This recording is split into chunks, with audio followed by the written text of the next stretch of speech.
Magandang umaga po sa inyong lahat. Ako po si James Matthew Escote, ang inyong tagapagbalitang ngayong araw. Isang Burmese python ang dambuhalang sawa na hinahanap sa Kalasyaw, Pangasinan. Batay sa pagsusuri ng eksperto sa pinagbalatan nito, tumutulong na rin sa pag-imbestiga ang City Environment and Natural Resources Office o CANRO, Central Pangasinan, kaugnay sa kinakatakutang dambuhalang sawa na pinapagabahang nagtatago sa masukal at kakahuyan na lugar sa Barangay Bued. Is hindi po siya buo or more or nalalagas po siya or nasa-shred na po siya along the shedding process po niya.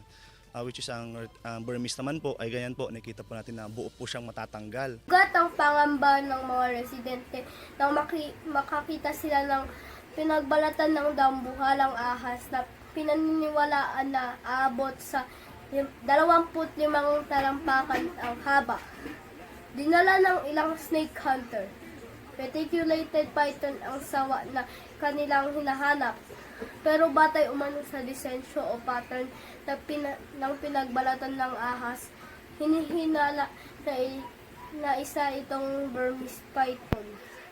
Paliwanag ni Philip Matthew Licop ng CENRO Central Pangasinan, hindi buo kung magbalat ang reticulated python. Nakita ng mga residente. Malaki rin umano ang posibilidad na alaga ang sawa na mais na napapakain dahil malusog. Ito batay sa kondisyon ng pinagbalatan. Sinabi ni Licop na hindi gaya ng reticulated na nagtatago kapag may tao. Ang Burmese python ay hindi umano takot sa tao. Ayon sa autoridad, dapat alamin na rin ng barangay kung may mga residente sila na nag-aalaga ng hayop na hindi nakarehistro. Sa hiwalay na ulat ni Russell Simorio, sinabing na sa 20 snake hunter umano ang nagtungo sa barangay para tumulong sa paghahanap ng sawa, batay sa impormasyon mula sa lokal na pamahalaan. Nagbabahala naman dito ang DENR dahil nabubulabog ang natural na tirahan ng mga hayop at baka makaapekto ito sa ecosystem ng lugar.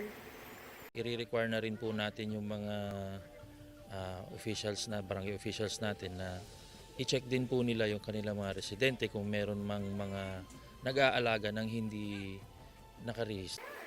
Pinag-iingat din ang mga residente dahil sa panahong ito, naglalabasan ng mga ahas at posibleng maging agresibo dahil breeding season din ngayon. At yan po ang kabuuhan ng aking balita. Muli ako po si James Matthew Escote. Nag-uulan. Magandang araw.